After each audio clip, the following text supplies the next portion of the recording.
To tropa. Magandang tanghali po sa inyo. Ito yung lugar namin. Oy! Ay, pinaupitan ka ka lang ha! Huwag nyo kami nga anuin. Pinaupitan ka! Lalaban kami dito ha. Kaya pinaupitan ka! Kaya na, may kukunan na, may kukunan na. Huwag nyo bibigay itong lugar natin. Bawal po yan. Mga kababayan, pa-share no. Yung lugar namin, tinatanggal. Sa mga nakaupo, walang mag-ano.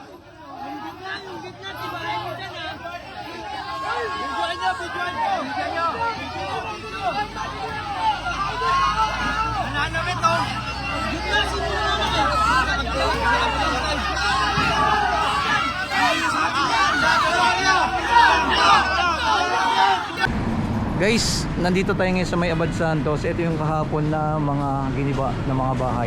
Ayan o. Halos nasa kulang-kulang 500 na pamilya na nandito. Ito po yung Abad Santos, no, papuntang Divisoria at papuntang Caloocan, Manila, Monumento. Ito na yung mga ginibang bahay. Ayan o. Pakita lang natin sa inyo. Ayan o. Ayan, kahapon lang po ito nangyari na nag-viral. At ito, pakita natin, dami pamilya oh. Ito na yung mga winasa kahapon oh. Guys, kita ninyo. At ito, hanggang dire-diretso yan, hanggang sa may pinakalooban yan, hinigiba na ng mga bahay. Tara, tignan natin, pakita natin sa inyo yung kalagayan nila. Ayan, ito na yung mga family na lilipat na talaga sila oh. Hello ma'am, magandang araw po. Si ma'am nagliligpit na ng mga gamit, no? Ma'am, saan po kayo lilipat niyan? Pag ano? Wala pa po. Wala pa nga. Pa ng maupahan. Gano pa ng maupahan. Yan lang yan. Yan lang. Ma'am, ano po panawagan natin sa ating mayora? Para Tulungan niya kami, mga binoto namin na masabi, tutulungan kami. Ngayon wala yung tulong namin kahapon pa. walang tulong na kahapon pa. Sabi, pag nanalo sila, tutulungan kami. Hanggang ngayon wala pa silang natutulong. Ayan. Kahit isa. Thank you po. Ayan, halos karamihan dito. Ito, ginigiba na yung mga bahay. Ang dami oh. Lahat sila. Sir, okay ka lang ba ma-interview? Hindi namin ginagawa. May location na kayo, sir? Wala, halos karamihan, no? Eto, yung pakita lang natin yung mga ginigibang bahay dito. Sana matulungan ni Mayor Hani Lacuna at ang ating Mayor Isko Moreno. Panawagan natin matulungan yung ating mga kababayan, no? Eto pala yung mga giniba ng mga bahay. Ayan. Nag-start to kahapon at pati doon pa pala yung kabilang side. Ito, yung bahay na yan, umabot sa 500 family ang ginigiba na. Dire-diretso yan. At ang panawagan nila ay matulungan, no, ng mga binoto nila at si Mayor Isko Moreno. Ayan, no, your choice pa. Your choice. Talagang ano, sinuportahan nila. Ayun, ginigiba na yung mga bahay oh. Palipad tayo ng drone para mapakita natin sa inyo yung kalagayan nila dito ng mga ginigibang mga bahay na. At wala pa silang mga relocation na matitirahan. Naghahanap pa. Ang panawagan nila ay matulungan ng ating Mayora at Mayor Isko Moreno. Abangan na lang natin. Ito, ginigiba na. Pati doon sa kabilang side. Ito, kita nyo yan. Ginigiba na rin yung bahay ng mga nakatira dito. Guys, grabe no. Yan ang ano natin dito. Pinapakita. Dito lang yan sa may Abad Santos. Hindi tayo makapunta sa may pinakadulo eh. Ano, ayan. Ito pa, mga ginigibang bahay. Dami no. to. Wasak na to eh. Oh. Ayan oh. Ayan oh. Okay, dating ano to shop oh. Ngayon makikita nyo na oh, makati na. Palis na rin yung ano dito, titinda. Wala na rin mga nakatira. Yung iba nag-relocate na sila. Ayan oh, yung iba kita ninyo mga wasak na yung mga bahay, mga establishment dito no? Malamang lilipat na yung iba ng mga matitirahan nila. Ganon. Kabilang side pakita natin.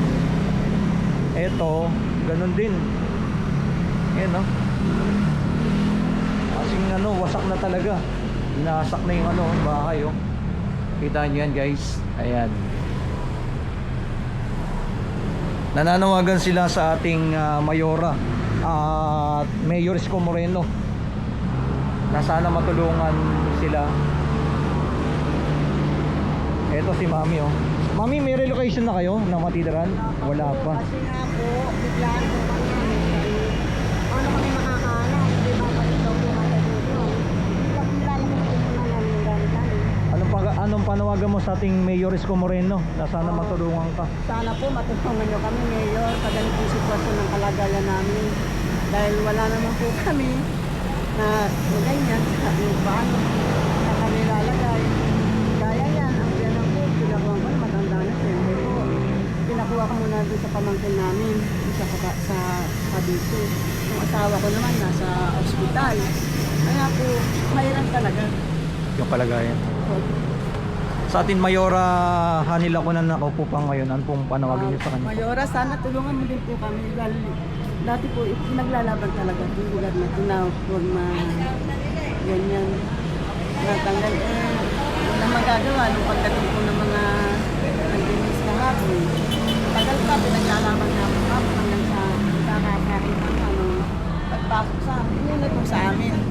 Pero ang sabi daw po, talaga ito-unahin eh. Wala naman po, okay na lang. Sige Mami, wala pa kayong malilipatan no?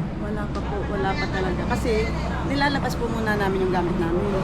Kasi baka dumating yung hindi na namin makukuha yung gamit. Oo, pag nagano na. Pag naano na po, kaya inaayos na muna namin para halimbawa dumating man sila, wala po nakalabas ng gamit namin. Panawagan natin sa ating President Bongbong Marcos, mali mo matulungan po kayo ng ating presidente dahil ano.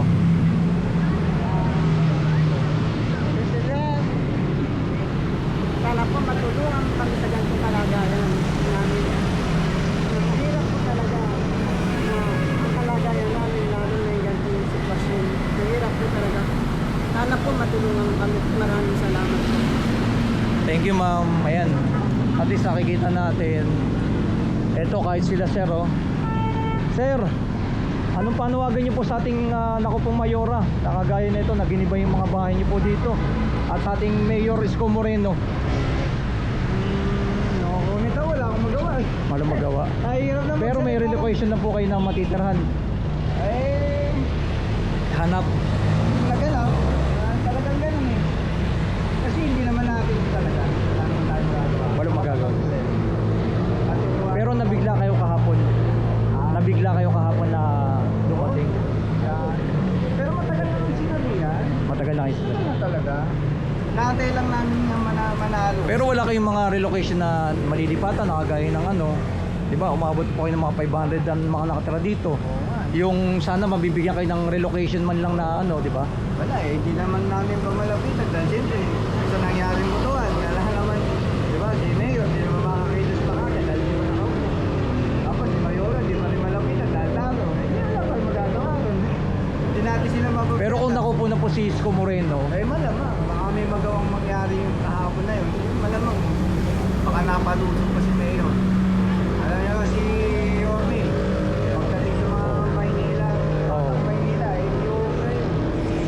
Kaya sa ngayon, hindi naiintindihan naman natin yan kasi hindi naman pa siya nakaupo eh. Diba? Pero lumbawa, binoto ko. pero kung makakausap mo po si Yorme ngayon, ano pong sasabihin po ninyo? Kung ano yung magagawang paraan na mas Kung pwede pang pwede, maayos. maayos. Ano, ganun lang naman lagi. wala naman dapat sisihin sa mga nakaupo ngayon. Una-una, matagal na rin to. Tagal na rin. Mga ilang taon na sir? Mga Mga 30 years, pare sa amin ah. diba? Tapos, Buti kami, hindi pa rin pa kami kagaya ng ginagawa sa inyo. 30 years na rin po kami. 36 years na. eh, siyempre, yung nagkatiwala sa amin itong bahay, namatay. Yung anak, binenta.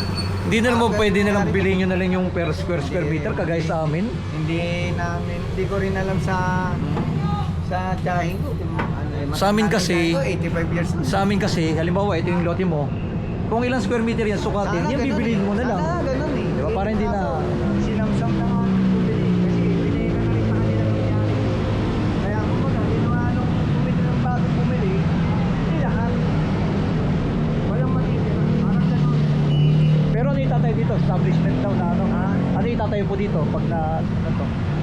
Paano itatayo? Pag nasira na to, ano papatayo nila ng building? Wala pa. Hindi eh.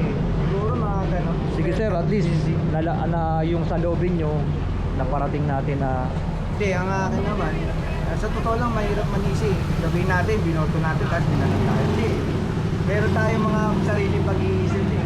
Una-una, di ba, binanggit ko nga sa'yo, nakaupo ba yung tao? Kung nakaupo si Yorme, sa nangyari na, ay hindi siya papayag. may vlogger eh. Oo. May mga taong Tsaka mano si Yorme. kilala Oo. namin yan. Kung Pag boto ba namin Batang yan, Manila. magiging number 1 pa rito yan. Alam na natin yan. Siyempre, yung kalidad ng tao, hindi naman makakagalaw kagad. Eh, hindi na siya nakaupo. Diba, July? Sayang oh. July June 1. Lapit na, ilang araw na lang. Kaya nga, sayang kung umabot sila rin. Yun man lang nga pinapanalangin namin ng kahapon nangyayari. Kung binigyan kami ng hanggang ngayon. Pagkakataon. Marami naman di pa pa siya. Magiging pag-usap po. Nadadaan naman sa nadadaan naman sa tayo. pag-uusap yung lahat ng bagay. Eh si Congressman Valeriano, hindi rin naman sasabihin lang nun, hindi pa siya nakapanumpa. Alam mo, hindi mo naman ang ano yan. Sige sir, at least ang ano lang din yung karamihan ng mga tao dito, baka wala pang malilipatan, no? Wala pa yung pinaka-nabigla eh. Eh, nagkakapit pa kami ng mga ilang gamit pa. Oo. Eh, inuuna na namin, mamaya, ay tara na. Anong oras po ba isasara dito? Mamaya isasara na. Malamang ganun mangyari, babangkuran. Babakuran na. Kaya yung ibang gamit na may liligtas pa, kasi once sabi kahapon, once na inaralan namin na, wala na kayong kukunin. Ganun. Sabi ko, napaka, ano yung isang pitik, wala lahat. Eh, hirap naman na bitbiting kagad ng ano. Kaya may mga kabinet ng malalaki, may ibang Kaya nga. bagot ko. Dapat bigyan naman nila ng palugid man, no? Wala tayong magagawa. Sige sir, at least makarating kay ating Mayor Isko Moreno, yung ano. Pero wala na, hindi na, siguro kung makarating man, wala, siguro matatabi lang na siya. Siguro, kung nandun lang ako, dahil lang mangyayari kasi alam niya, alam namin lahat na hindi pa siya makakita. Eh kung nakaupo na pwede bang gano'n, isang takbo namin si ayan. Oo. Madaling Ano ba malapit na naman, si Isko, no? may vlogger din kami kaharap dito. Sigurado, pasambasan siya. Sige sir, thank you ah. Wala naman dapat na sisingin, talagang nangyari. Okay. At least maparating natin yung mga nangyayari. Okay, salamat. Thank you sir. Yes, Ito yung ano nyo, hinakot nyo yung mga gamit.